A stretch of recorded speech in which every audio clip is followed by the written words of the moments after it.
일요 한자 24번째 시간입니다. 이번 시간은 우리 한반도의 산 이름 첫째 시간입니다. 제가 제목을 내 이름은 백두산이라고 한자로 썼습니다. 네, 왜 이렇게 썼을까요?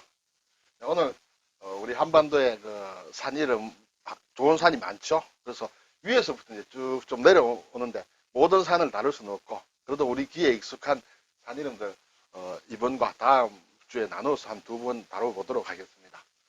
자, 제가 왜 내 이름은 백두산이다 했느냐는 나는 백두산이 얘기합니다. 나는 백두산이 아니다. 내 이름은 백두산이다. 그렇죠? 백두산은 내 이름을 읽는 소리다. 발음 기호다. 나를 백두산으로 기억해달라. 이 백두산이라는 것은 우리 할아버지들이 한자로 만들어 붙인 이름이에요. 우리가 보게 되면 고유명사 이름을 지을 때는 예를 들어 사람의 이름을 지을 때도 요즘은 순한글로 짓는 사람들도 있죠. 그리고 한자를 일부러 좋은 글자를 이렇게 가져와서 짓는 경우가 있습니다. 그럴 때 이름이라는 것은 단순히 호칭하기 위한, 부르기 위한 것만 아니라 그 속에 뜻이 담겨 있죠. 순한글로 이름을 지을 때도 뭔가 뜻을 가지고 그 이름을 짓습니다. 한자로 이름을 지을 때도 마찬가지입니다. 그래서 단순히 발음 기호가 아니라 왜 이 글자를 써서 이름을 지었느냐 하는 것을 좀 알 때 그 실체에 대해서 분명히 깊게 다가갈 수 있다는 게 제 생각입니다. 그래서 우리가 모든 고유명사를 다 한자로 알 필요도 없고 알 수도 없겠습니다만 어느 정도 우리들이 생활하는 이 공동체 속에서 서로 공감하고 쉽게 나눌 수 있는 것은 기본적인 것은 한자로 좀 알아놓는 것이 좋지 않겠느냐 하는 생각에서 제가 우리나라 산 이름을 다시 한자로 한번 조사를 해봤습니다. 왜 그렇게 만들었느냐 하는 것입니다. 한번 볼까요? 예, 들어가기 전에 산과 관련된 글자 몇 자 보겠습니다. 자, 이것은 매산입니다. 그렇죠? 이것은 부수자고 아주 쉬운 글자입니다.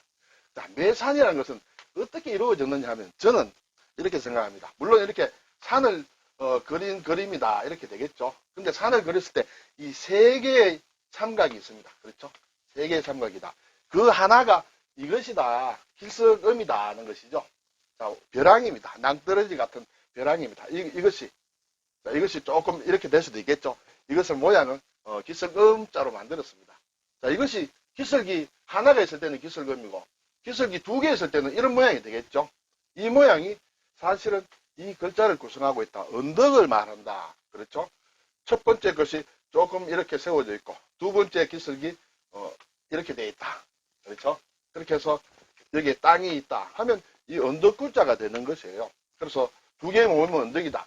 그러면 세 개 모이면 어떻게 되느냐? 그것이 바로 이 산이다. 이렇게 볼 수 있습니다. 네.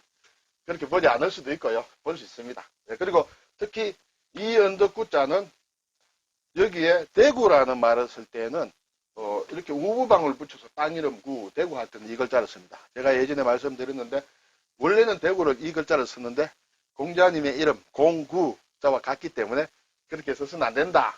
옛날 유학자들이 그렇게 주장을 해서 바뀌었죠. 자, 그리고 이것이 매산인데 이것은 큰 산악이에요. 큰 산. 자, 보통 산보다 좀 더 높다. 더 크다. 그렇게 되면 이렇게 산이 있는데 산 위에 다시 언덕이 있다는 것이에요. 산 위에 다시 언덕이 있다. 그러면 더 높은 산이 되겠죠. 그래서 큰 산악이다. 얼핏 보면 복잡한 것 같습니다만 언덕 구자를 알게 되면 좀 쉽다. 이렇게 되겠죠.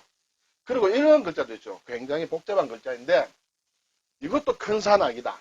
같이 씁니다. 이 글자나 이 글자나 같이 써도 돼요.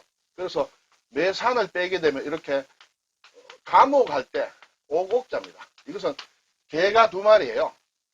개, 큰 개, 이것도 개죠. 두 마리의 개가 이래 말서문을 두고 서로 써 있다는 것은 말로 서로 다툰다는 것이에요. 그래서 일반적으로 법정에서는 원고와 피고다. 원고와 피고는 서로 이기기 위해서 날카롭게 대립을 합니다. 그래서 날카롭다는 뜻이 있다. 이게 날카로운 산이다. 그래서 큰 산이다. 험한 산이다. 이런 뜻을 가질 수 있습니다. 그리고 산에는 봉우리가 있습니다. 우리가 봉우리, 산을 뜻하는 봉우리에는 매산자가 왼쪽에 와도 되고 위에 올라와도 같은 글자다. 같이 쓰는 글자다는 것을 미리 이제 한번 검토를 하고 산 이름들을 한번 찾아보겠습니다. 자, 먼저 백두산입니다. 그렇죠? 한자를 알게 되면 왜 백두산이라고 했는지는 쉽게 감이 옵니다. 백두산은 상당히 높은 산이기 때문에 산 정상에 이렇게 눈이 쌓여 있는 경우가 많죠. 그래서 흰머리다, 흰머리 산이다 이렇게 해서 백두산입니다. 지금 우리는 백두산을 이렇게 쓰지만 중국 쪽에서는 장백산이라고 일반적으로 쓰죠. 그렇지만 우리나라에도 조선시대 때 백두산을 장백산이라고도 많이 이렇게 불렀다라는 그런 기록은 많이 있습니다. 그럼 이 장백산이라는 것은 무슨 뜻이냐 하는 것은 제가 자료를 보니 만주어다. 만주어에서 긴 흰 산이다. 장은 길다. 백은 희죠. 그래서 긴 흰 산 또는 큰 흰 산이라는 뜻을 가지고 있다고 합니다. 어쨌든 지금은 우리가 장백산이라고 하지 않고 백두산으로 하므로 우리는 백두산이다. 그렇게 얘기를 하면 되겠죠. 자, 백두산에서 가장 높은 봉우리가 옛날에는 병사봉이라고 했습니다. 병사봉. 지금은 아마 북쪽에서 북한에서 장군봉이라고 하는 모양이에요. 네, 장군봉. 장군이라는 것은 쉽죠. 대장이 되는 봉우리다. 그래서 장군봉이다. 옛날에는 병사봉이다. 아, 병사는 쫄병이지 않느냐? 네, 그때 쫄병이 아닙니다. 이 사자는. 병은 마찬가지인데 사는 병사라고 할 때는 이 사자를 써요. 선비 사자를 써서 이것은 쫄병을 얘기하는데 여기에 병사는 하여금사 해서 이것은 병사가 무엇이냐면 병마절도사입니다. 병마절도사는 일종의 사령관이다. 이렇게 볼 수 있겠죠. 그래서 대장, 장군과 같은 뜻을 가지고 있다. 이렇게 되고 제가 이 자료를 찾다가 보니 백두산이 2744m인데 세계 37,473m입니다. 그래서 우리 백두산을 높이로는 다른 나라의 어떤 산들과 이렇게 비교할 수 없습니다. 왜냐하면 우리나라의 이 지형이라는 것이 아마 여러 가지 지형적인 문제로 오래된 그런 땅이다. 그래서 산이 높은 산이 없다. 이렇게 되겠습니다. 그렇지만 우리는 백두산이 상당히 우리에게는 중요하고 내세울 만한 산이다. 어쨌든 이걸 보고 조금 놀라긴 놀랐습니다. 자, 이제 내려오다 보면 우리가 학창 시절에 좀 배운 그런 산인데 낭림산이라는 게 있죠. 낭림산맥도 있고 이 낭림산은 늑대 이리랑입니다.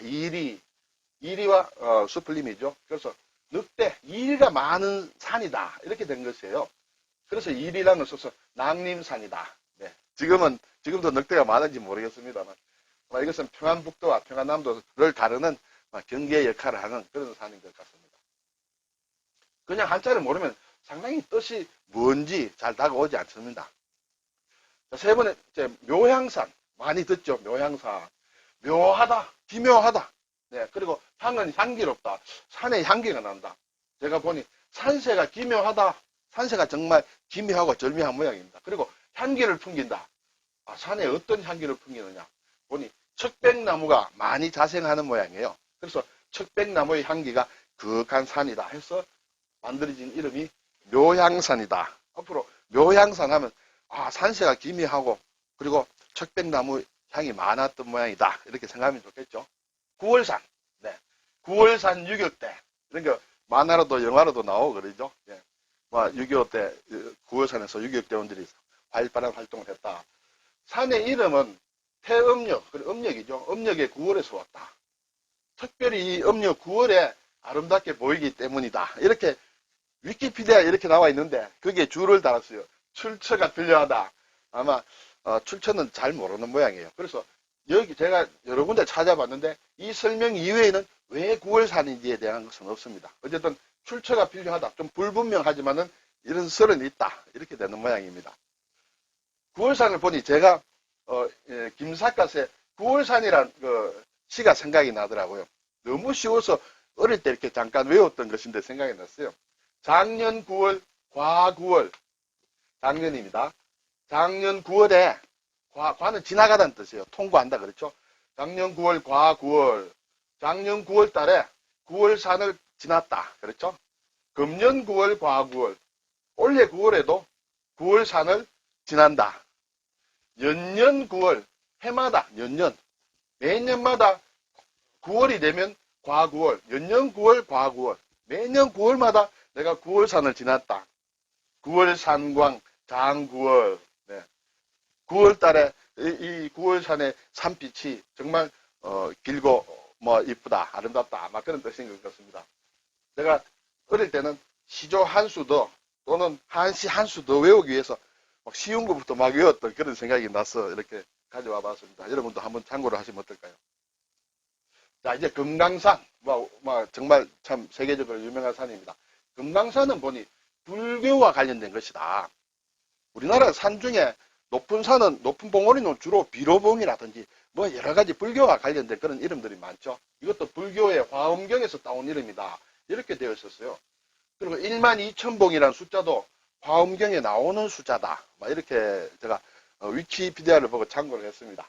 근데 불교에서 금강이라는 것은 불퇴전이다. 물러나지 않은 진리를 향한 굳은 마음이다. 이렇게 금강산이라는 항목에 설명을 하고 있습니다. 그리고 이 금강이라는 것은 사실은 산스크리트에서 번역을 한 것인데 원뜻은 번개, 그리고 금강석, 다이아몬드겠죠. 금강석을 뜻하는 그런 것이다. 우리가 학교 다닐 때 배웠지만 금강산은 계절마다 이름이 다르죠. 봄에는 금강산이라고 한다. 여름에는 봉래산이라고 한다. 봉래산. 저는 예전에 봉래산이라고 해서 어디 봉황이 날아오는 산인 줄 알았어요. 그런데 이 봉은 쑥을 뜻합니다. 쑥봉자. 내는 명아주라는 식물을 뜻합니다. 어쨌든 여름에는 아마 이런 것이 많이 있는 모양이에요. 그래서 봉래산이다. 가을에는 풍악산. 풍은 물론 단풍풍이에요. 단풍이 아주 절경이다. 그래서 풍악산이다. 겨울에는 개골산이다. 그렇게 되죠. 개는 전부입니다. 골은 뼈입니다. 그렇죠? 다른 나무 가지들이 다 이제 잎이 떨어지고 가지가 다 시들고 해서 전부가 다 뼈만 남았다. 바위만 남았다. 이렇게 되는 것 같습니다. 근데 사실은 금강산에 이 외에도 여러 가지 이름이 있는 모양이에요. 대표적으로 이렇게 4가지를 쓴다. 이렇게 되겠습니다. 설악산. 이제 지금 휴전선 밑으로 내려왔습니다. 설악산은 추석 무렵부터 눈이 내리기 시작하여 여름이 되어야 녹는다. 그러므로 상당 기간 동안 눈 쌓인 산이다. 그렇게 해서 설악이다. 이렇게 하는 설도 있고, 또 하나의 설은 화강한 봉우리가 눈이 쌓인 듯 희게 보인다. 네. 2개 다 이렇게 받아들여도 되지 않겠느냐. 이렇게 되겠습니다. 눈설자. 네. 그리고 치악산이 있죠. 저도 치악산에 예전에 어릴 때 한번 가서 상당히 좀 고생한 적이 있는데, 치악산. 예. 꽁치자입니다. 꽁과 관련이 있다. 그렇죠. 본디는 적악산이라고 했다. 단풍이 들면 산 전체가 굉장히 아마 붉은 모양이에요. 그래서 붉은 산이었다. 그런데 이제 스토리가 나오지요. 꽁과 관련된 것이 있습니다.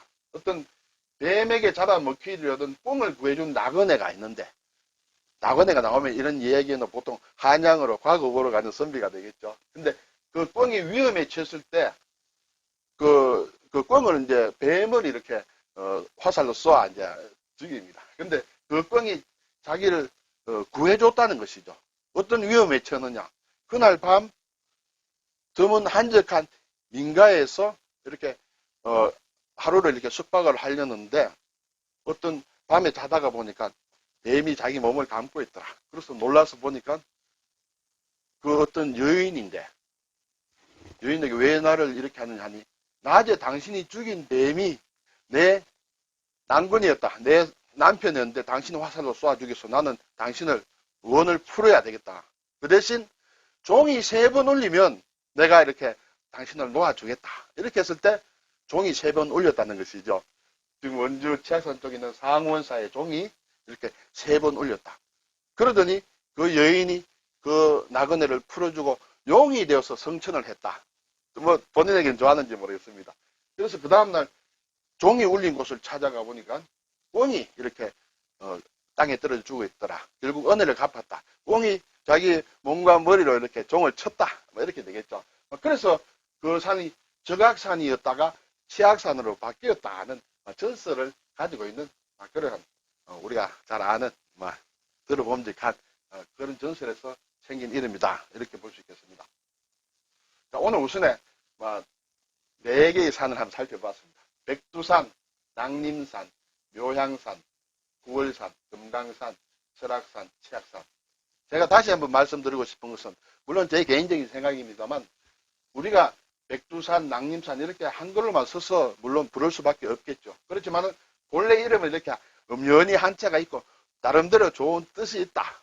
그러므로 그 뜻을 알아야 진정하게 이 이름의 뜻을 명실상부하게 알 수 있다. 이렇게 되지 않겠습니까? 그래서 쓰지는 않더라도 기초적인 한자를 알고 한두 번 정도는 유명한 고유명사, 필요한 고유명사는 그 뜻을 한두 번 정도는 새겨봄직하다는 뜻에서 제가 말씀을 드렸고요.